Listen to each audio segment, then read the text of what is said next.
Yo, what up, everybody? It's the official cover release party. So, we're going to talk about the book, what inspired the book, and my homie Labor Kyle is going to be on. You could find Kyle at Labor Kyle on Twitter and everywhere, and also on YouTube. A bunch of awesome videos on there. And you also just got a book deal. That's true. It is basically about the philosophy of history.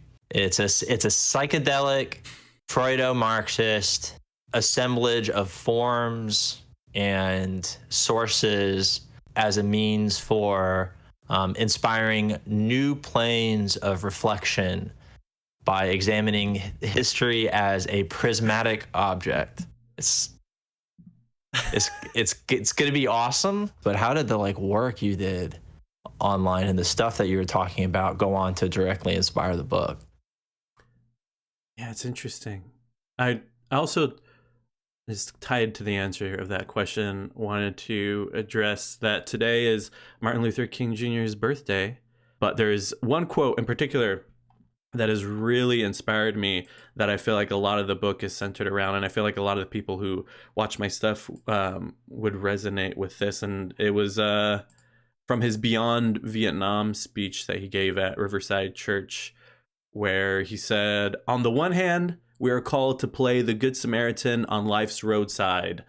And for those who don't know, the Good Samaritan, classic Jesus parable, where someone is beaten on the side of the road and a priest passes by, a Levite passes by, the people you would expect to stop and help this man beaten on the side of the road. But then a Samaritan passes by and stops and helps him and gets him the care he needs. And that story has been used for a lot of reasons, but one of the classic reasons is to say we should be like the Good Samaritan and help people even when other people pass them on by.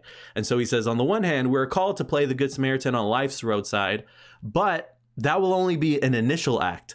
One day we must come to see that the whole Jericho road must be transformed so that men and women will not be constantly beaten and robbed as they make their journey on life's highway.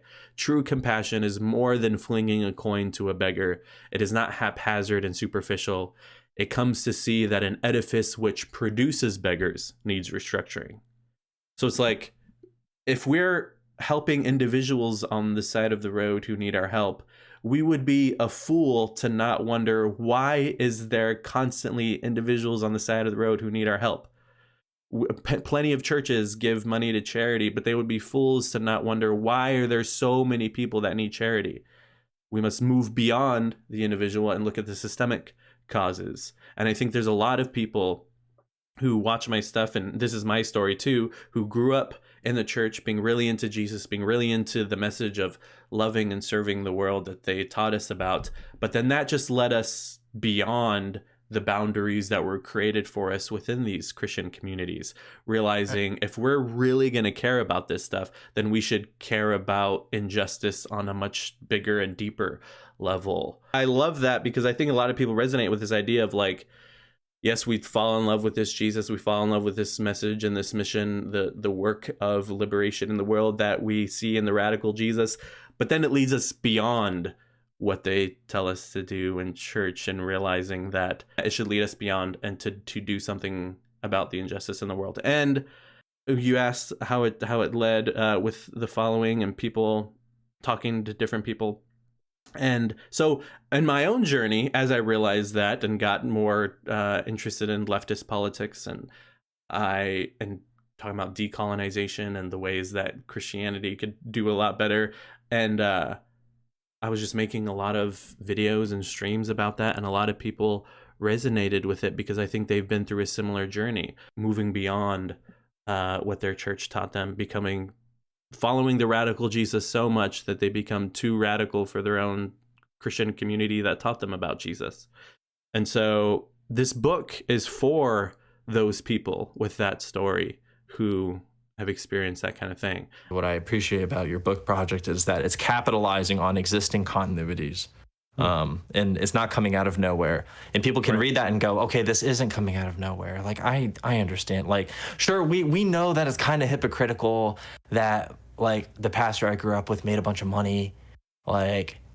my congregation wasn't that big, but like, but you know, he worked really hard for it and maybe he deserved it. And it's just like, no, no, no, no, no. This is like really, I know that these are people's experiences. We Hmm. know that these are people's Yeah. experiences, right? Yeah. I'm hoping that people can read this and just over and over again throughout the book thinking, I knew it. I knew Jesus was Yeah. way more radical than what my church was saying. I knew there was something to these Bible stories that actually contain within it something beautiful, radical, revolutionary, and that can actually do some good. And yet all the people around me that I grew up with seem to be holding it back.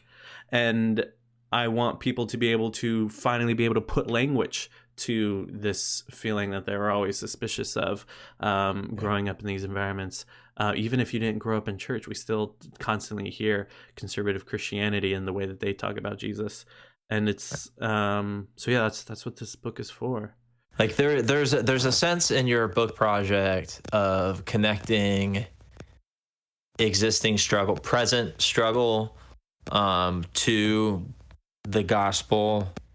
Is there, how do you see that playing out in people's lives? Like, do you have any, do you see any practical connections that can be made between contemporary problems and, you know, people's Christian faith in the book?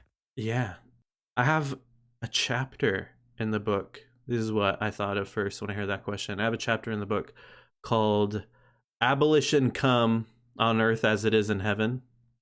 Reference to that verse in the Lord's Prayer, Your kingdom come on earth as it is in heaven. And writing about how, first off, the mission of the prison industrial complex is to keep the interests of the upper class safe and to make sure that those who are first in society stay first. And while the last in society try to fight for an equal distribution of power and wealth, the police and prisons are always there to make sure that they don't.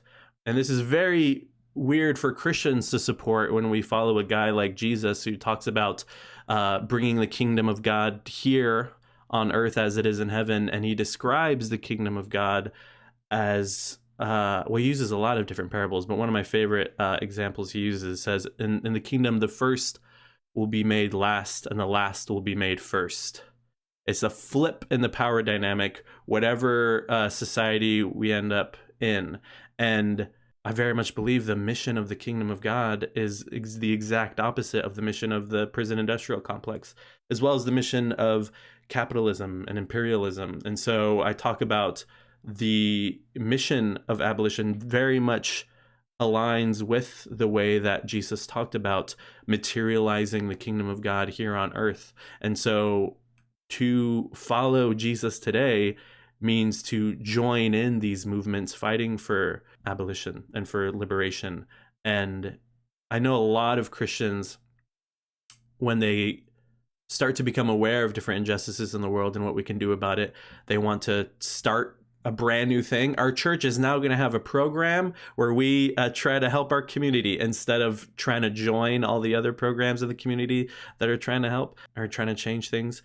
And so that's a big part too, is I'm not saying that people doing abolitionist work are Christians without realizing it. Definitely not saying that. I'm saying the most Christian thing you could do is joining the work of abolition today, and people who are already aiding their community in ways that keep us safe, in a way that we don't have to call the police to solve our social problems. And so that's like one chapter of the book, and then other chapters address other issues. But I really want people to come away realizing, like, oh, there's already movements going on to solve some of the issues that we're seeing in the world, and as Christians, we're called to join them. So yeah, are you ready to check out this cover, everybody? And Yeah. then we'll keep talking. We'll show the cover, and we'll drop. We'll talk about pre-ordering and all that stuff. And yeah, and then we'll keep talking, and y'all can ask a bunch of questions too in the chat. But let's see. I made this little video to show on the stream. This is the cover for my book, that will be coming out August 23rd this year, 2022, on Broadleaf Books, entitled The God Who Riots, Taking Back the Radical Jesus. It's time for the moment you've been waiting for. Da, da, da, da, da, da, da, da. Da, da, da, da, da, da, da, da, da, da, da, da, da, da, da. Da, da, da, da, da, da, da. Da, da, da, da, da, da, da, da, da, da, da, da, da, da. Da, da, da, da, da, da, da, da. Tsh, da, da, da, da, da, da, da, da, da, da, da, da. Di, da, di, di, da, di, di, da, da, da, da, da, da, da, da, da, da, da, da, da, da, da, da, da. Di, da, di, li, da, di, li, di, da. Di, da, di, li, di, da, di, li, da, di, li, da, di, li, da, di, li, da, di, li, da, di, di, da, di, di, da, di, di, da.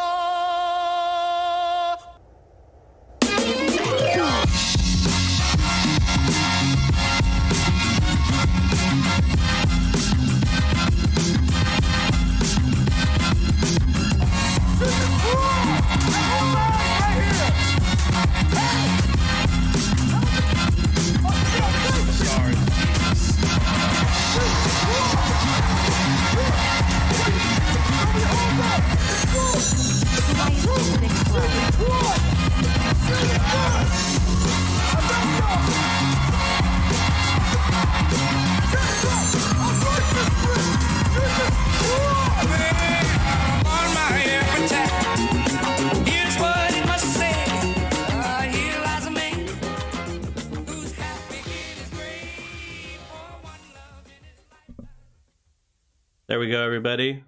It looks so Yeah, good. Thank you. There's the cover, y'all.